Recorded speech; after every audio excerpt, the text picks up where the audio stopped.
You said you were done. You deleted their number. You blocked their account. You told your friends, I'm never going back. But then something strange happens. It's 2:17 a.m. Your room is quiet. Your phone lights up your face. And somehow, you're scrolling through their old pictures again. The same person who ignored you. The same person who lied to you. The same person who made you cry. And the question hits you like a punch in the chest. Why do I still miss them? Why do we miss people who broke us? Why does the mind chase the very person that caused the pain? Tonight, we're going to break that down. Because what you're feeling right now is not weakness. It's psychology. And once you understand it, you'll never see your emotions the same way again. Part 1. The memory trap. Imagine this. You're finally starting to heal. Days go by without thinking about them. Then suddenly, a song plays, or you pass a place where you once laughed together. And just like that, your brain rewinds the past. But here's the dangerous part. Your brain doesn't replay the pain. It replays the good moments, the late-night talks, the inside jokes, the way they looked at you.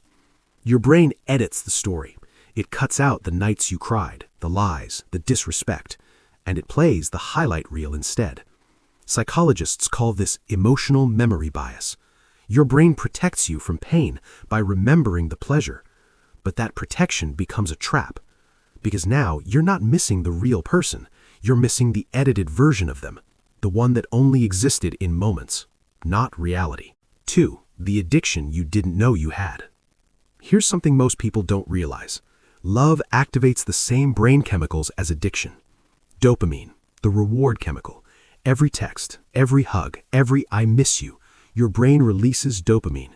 It feels good, really good. So your brain learns something. This person equals reward. But when the relationship becomes toxic, something even more powerful happens. The reward becomes unpredictable. Some days they treat you amazing. Other days they ignore you. Hot, cold, hot, cold. And this pattern creates the strongest addiction known in psychology. It's called intermittent reinforcement. The same trick casinos use. The same trick slot machines use. You don't win every time, but you win just enough to keep playing. And that's exactly what toxic relationships do. They give you just enough love to keep you hoping. 3. Your brain hates unfinished stories. Humans hate unfinished stories. Your brain wants closure, answers, resolution. But toxic relationships rarely end cleanly. Instead, they end with questions. Why did they change? Did they ever love me? Was it my fault? Could I have fixed it? And your brain keeps replaying the relationship like a detective, searching for clues. This is called the Zeigarnik effect. Unfinished experiences stay stuck in the mind longer than finished ones. That's why the person who hurt you the most is often the hardest to forget, because your brain never got the ending it needed. 4. Loneliness rewrites reality. When you're lonely, your brain becomes dangerous, not because loneliness hurts, but because loneliness distorts memory. You stop remembering how they treated you. You start remembering how they made you feel in the beginning. And suddenly, the person who disrespected you starts looking like your only source of comfort. Your brain says, maybe they weren't that bad. Maybe I overreacted. Maybe I should text them. But loneliness isn't love, it's withdrawal. 5. Toxic bonds, the darkest attachment. Now we need to talk about something deeper, something many people don't realize they experienced, a trauma bond. A trauma bond forms when pain and affection become mixed together. One day they hurt you. The next day, they apologize. They hug you. They promise to change. Your brain gets confused. Pain becomes connected with love. And now leaving them feels like losing the very person who heals you, even though they are the one who caused the wound. This creates emotional chains that are incredibly hard to break. That's why people stay in relationships that destroy them. It's not stupidity, it's conditioning. 6. Your identity was built around them. When you're with someone long enough, your life slowly wraps around them. Your routines, your plans, your future. They become part of your identity. Suddenly, us becomes me. And when they leave, it feels like a piece of your identity was ripped away. You're not just missing the person, you're missing the version of yourself that existed with them. The one who laughed more, the one who felt chosen, the one who believed in forever. And losing that version of yourself can feel like grief. 7. the brain's survival instinct. Your brain is built for survival, not for happiness. And survival in ancient times meant staying connected to your tribe. Being abandoned could mean death.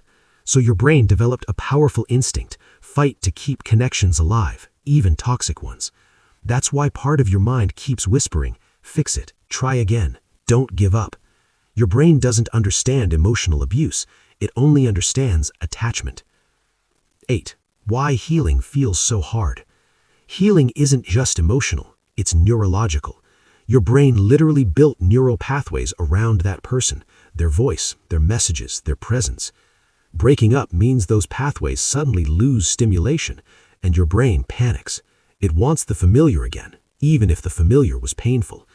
This is why people relapse into toxic relationships, not because they forgot the pain, but because their brain misses the pattern. 9. The moment everything changes. But here's the turning point.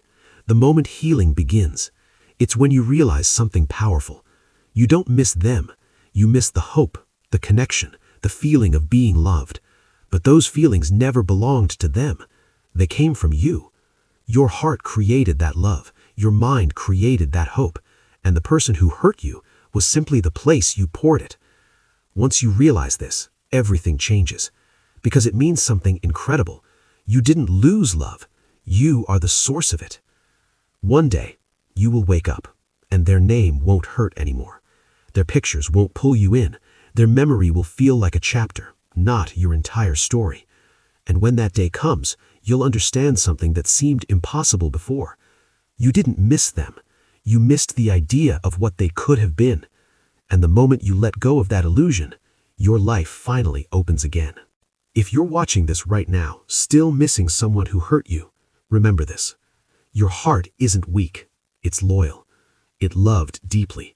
But loyalty should never mean staying where you're broken.